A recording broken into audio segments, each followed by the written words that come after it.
reka tubasuhuze mwese mukurikiye ibiganiro bya BTN TV. Nitwa David. Uyu munsi twasuye umumama ufite ishuri ryigisha imyuga by'umwihariko ku bijyanye no gusuka.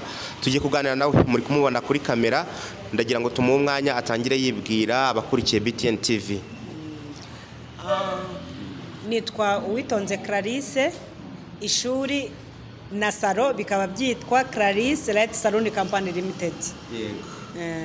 Tugusanze aha ngaha, ariko muri rusange tuganira n'abantu bafite aho bavuye n'aho bageze, muri rusange bakatubwira ku rugendo rwabo. Mwatubwira byatangiye bite, igitekerezo cyaje gute? Ariko mbere yaho banze tubwire mwatangiye mute mu by'ukuri ibi bintu bijyanye na salo. Ibi bintu bya salo nabitangiye nabyize mu 2004, ntangira akazi 2005, ngatangirira muri kaminuza i Butare. Rero uko nagatangiye ngenda ngakora, narushijeho kugakunda kubera amafaranga yari arimo. Nk'umwana w'umukobwa icyo gihe amafaranga yari arimo yari menshi kuri jewe, rero ndushaho kugakunda, ndushaho kugenda noza umwuga. Bityo rero bingejeje uyu munsi i Kigali. Nabitangiriye i Butare, ariko uyu munsi bingejeje i Kigali, bingeza no kuba narabikoze. Ubu ngubu nkaba nsigaye mbiha n'abandi kugira ngo biteze imbere. Akenshi gutangira biragora, na niyo mpamvu tuma hari abantu batangira ariko bakagira ngo bagacika intege, ibintu bakabireka. Wewe niki cyagushoboje muri rusange kugira ngo magingo ngaho ugikomeza gukora? Kugeza uyu munsi ikintu cyatumye mbishobora nta kindi ni ukuzigama. Natangiye nizigama udufaranga duke duke, kubera ko n'ubundi mu buzima umuntu aba akeneye amafaranga amutunga, ariko kuri yayandi ntunga nkakuraho na duke two kwizigama. Ariko nyuma yaho nza kubifashwamo n'abakozi ba Copedu, bambwira ko ni muri uko kwiteza imbere, muri uko kuzigama na duke mfite nshobora kutuzana muri banke, hanyuma bakangirira icyizere, hanyuma bakanguriza. Aho niho nahereye rero, ni Copedu yangiriye inama, hanyuma ndagenda njyamo, bampa amafaranga, ntangirira aho ngaho ngenda nzamukana nabo, kandi mpereyeho no kubashimira. Reka dusubireho inyuma gatoya, utwibutse umwaka waba waratangiriyeho ibi bintu, ndetse unatangira uburyo byari bimeze. Ese watangiranye abanyeshuri bangahe, byari bihagaze bite, ubona bitandukanye n'uyu munsi? Gitangira kubyigisha ntabwo harimo aya masomo yose, harimo gusuka byonyine. Ariko ubu ngubu urabona ko harimo kudefiriza, gusokoza, gutunganya inzara, makeup n'ibindi byinshi, no gukora imishinga ku bantu baharangije kugira ngo babashe gukora imishinga hanze. Rero natangire ku banyeshuri bakeya, nkagira 5, ejo nkagira 10, ejo bugasubira hasi, nkabona gutyo bimpera n'imbaraga zo kugira ngo nje muri RTB gusaba uburenganzira bwo kuba abo bantu nigishije, kuko nabonaga ko ku isoko ry'umurimo bazi gukora. Biba ngombwa yuko njya gusaba uburenganzira bwo kuba bampa certificate, bampa ubwo burenganzira. Nuko baza kunsura ahantu nakoreraga, hariya wabonye, baza kunsura, hanyuma bampa uburenganzira. Ubu ngubu ndigisha ngatanga na certificate zemewe. Birumvikana kuba unatanga certificate ni ikigaragaza ko ishuri hari aho rigeze, ndetse hari n'aho ryavuye. Ariko umuntu ashaka kwibaza utese ubundi abantu baza kwiga ni abameze gute, baba bujuje ibiki? Abantu baza kwiga, icyambere na mbere baba ari abantu bafashe amarangamuntu, kuko muri RTB badusaba imyirondoro y'abo bantu. Ariko ni ukuvuga ngo ahangaha haba harimo abarangije kaminuza, haba harimo abarangije segonderi, haba harimo abarangirije mu wa 3, haba harimo n'abize primaire, yewe n'abatazi no gusoma no kwandika. Igihugu cyabagiriye icyizere, babona ko nubwo bataba batazi gusoma no kwandika, ariko amaboko yabo abasha gukora kandi agakora neza. Ni muri ubwo buryo ibyo byiciro byose byisanga muri Light Salon. Hari igihe kigeze kugera wumva ibi bintu wabireka ukigira mu bindi? Nge ibi bintu kubera ukuntu nabikora mbikunze, abantu benshi bakunze kungirira icyizere. Icyo cyizere rero bangirira nicyo kitatumye nshaka kuba nasubira inyuma, kuko ntabwo nigeze mbibonamo igihombo, kubera ko abantu bamye bangirira icyizere, bakanyoreza abanyeshuri, abakozi bagiye bakorera ahandi nabo gutyo. kubera uburyo mbikora mbikunze kandi nkabikora gikirisitu. Ibyo byose byatumye abantu bangirira icyizere barangana, ntabwo nigeze ngira ikintu gishobora gutuma nsubira inyuma. Dusanze abanyeshuri hano barimo biga ibintu bigiye bitandukanye. Ese uwiga amara igihe kingana iki, bigenda biti muri cya gihe ari kwiga? Ese abayiga kuva ryari kugeza ryari? Abanyeshuri bari mu ishuri twiga amezi 3. Muri ayo mezi 3 izo modire zose umunyeshuri aba yazimenye. Hanyuma y'amezi 3 iyo babishatse, ubishatse wese akaza hano hariya muri salo, hanyuma tugakorana.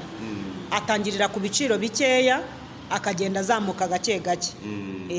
Ariko muri make ababishatse bose bahita baguma muri salo. Niyo mpamvu wabonye ubwinshi buhari, hari abantu benshi kubera ko abanyeshuri baharangije barahaguma. Nihe nyungu yindi irimo ku muntu wahisemo kuza kwiga muri Clarisse Light Salon? Ni ukuvuga ngo harimo inyungu nyinshi kubera ko umuntu wigira ku murimo atandukanye n'uwigira mu ishuri. Twebwe iyo twiga dukoresha amaboko, ako kanya wereka umuntu agahita amenya icyo umweretse. Ariko ni ukuvuga ngo mu ishuri ni igihe kirekire, kandi n'iyo baje mu mastage natwe tuba tubibona, baza ubona hari byinshi atazi, ku buryo umunyeshuri wacu umaze ukwezi abatandukanye n'uwo nguwo umaze amezi 6 yiga. Kuko twebwe twigira ku murimo babifata vuba cyane. Ku bijyanye n'ibikoresho rero, watangiye ufite ibikoresho bingana iki? Ubu ngubu ufite ibikoresho bingana iki abanyeshuri bigiraho? Nawe urabyumva, umuntu ujya gutangira atangira afite udukoresho duke cyane. Ntabwo navuga ngo natangiriye kuri iki, kuko nabanje gutangira salo hatarimo ishuri, ariko nyuma yaho abanyeshuri bagenda baziramo, biba ngombwa ko njya mu kugura ibikoresho. Ibyo byose umuntu atangirira kuri dukeya agenda azamuka, kuko abona abanyeshuri niko agenda yongera ibikoresho. Ubu rero ufite abanyeshuri bangana iki? Niba wenda imibare uyibuka neza uraza kudufasha kugira ngo n'udukurikiye yumve ko mu by'ukuri muri rwa rugendo rwawe nimba aratangiye ufite abantu 5, 2 cyangwa 4, uyu munsi none yumve ko hari umubare ufatika ufite. Ni ukuvuga ngo bitewe n'uburyo tuba tuje, dufite ibyiciro 3, dufite mu wa mbere, mu wa kabiri no mu wa gatatu. Abo bose rero ni ukuvuga ngo abari mu wa mbere, abarimo barangiza ubu ngubu ni abanyeshuri 32, abageze mu cyiciro cya kabiri ni 24. Abo ngabo bo mu wa mbere bo baracyari 21. Urumva n'ibyo byiciro birimo. Ndumva abanyeshuri bo ari benshi. Hanyuma se wiga ni ubugira neza washyizeho kugira ngo bagire ubumenyi, cyangwa hari uburyo mubafashamo? Ubuzima bw'i Kigali nawe urabibona burahenda, gusa ibiciro byacu twabishyize hasi kugira ngo buri muntu uwo ari we wese yibonemo. Ntabwo duhenda, amafaranga ni makeya. Ariko ntabwo ari ubuntu. Ntabwo ari ubuntu, ariko ibiciro biri hasi. Ni mutugane rwose, ibiciro byacu ntabwo bihenze. Hanyuma uyu munsi wa none abanyeshuri barimo ntabaje kwiyandikisha? Nabonye kwiyandikisha byarahagaze, cyangwa mugenda hari igihe kigera mukandika, kindi gihe mugahagarika bakiga? Twebwe igihe cyose, niyo mpamvu wumvise hari ibyo byiciro twari twaranditse, ariko n'ubu ngubu turimo turandika, kuko abari bari mu wa mbere bagiye kuvamo bajye mu wa kabiri, kuko bariya wabonye bari muri makeup bo bararangije. Ririya ni isomo rya nyuma barimo kugira ngo barangize. Aba bari mu wa kabiri bahite bimuka, n'abari mu wa mbere bimuke. Ubu ngubu turimo turandika nta kibazo. Tugana ku musozi w'ikiganiro twari tugiranye wenda kigufi, ubutumwa wagenera abantu bavuga ko imirimo yabuze ni ubuhe? Wenda uze no gusoza ubarangira n'ahantu mukorera na nimero za telefone kugira ngo bakomeze baze bahahe ubumenyi. Ntabwo umuntu yavuga yuko nta mafaranga haboneka. Ibi bintu bigira amafaranga ku muntu wabishatse, kuko abamama benshi batunze ingo, ni ukuvuga ngo ibi bintu bibeshejeho abantu benshi. Nk'uko wabibonye hariya waruri, wabonye ko hari muvoma barimo barakora cyane. Ntabwo umubyeyi yazinduka ngo asige abana mu rugo cyangwa asige urugo aje gukora ubusa, kandi wabonye ko bose bazindutse. Rero ni ukuvuga ngo ibi bintu bigira amafaranga ku muntu wese wabishatse. Aka kazi ni keza, abantu bose ndakabatuye. bibaye ngombwa nabwira abantu bose ngo nimuze muri uyu mwuga kuko ni mwiza. Ishuri rye rifite ubushobozi bwo kwakira abanyeshuri bangana iki? Hari igihe kiba kigera ukavuga ati narujuje ntabwo nshaka nimusubireyo. Oya, mfite ahantu ho gukorera hahagije nawe nk'uko uri kubibona. Mfite ahantu ho gukorera hahagije, abanyeshuri ndabashaka cyane, nimuze ndabashaka. Mfite aho kubicaza, mfite aho gukorera nta kibazo. Ubutumwa rero wagenera abantu muri rusange, yaba ababyeyi bifuza kohereza abana babo ndetse n'abana baza kwigamo bakabahitamo mukabaha amasomo, nube butumwa wabagenera? Ikintu nababwira ni ukwitaka. Nababwira ko nigisha neza cyane, nigisha neza muri Light Salon, tubikora neza cyane bunyamwuga, kandi icyiza cyacu twigisha modire zose, kubera ko urumva niba dufite gusuka, kudefiriza, gusokoza, gutunganya inzara, make up no kogosha, ibyo byose rero iyo turi kubikora nta munyeshuri uva mu ishuri basa atazi nk'amasomo 3 avuga ngo nyazi neza nubwo ngiye nzabikora. Rero ni ukuvuga ngo nimuze tubigishe, tubikora neza cyane, ni karibu. Nibyo. Bandire nimero za telefone. Nimero zanjye ni 0788 42 50 14. Muramutse mubuze iyo nimero mwahamagara kuri 0788 91 04 42. Ni karibu rwose, tuzifata neza nimutugana. Ishuri riherereye he? Ishuri ryacu abantu benshi barahazi.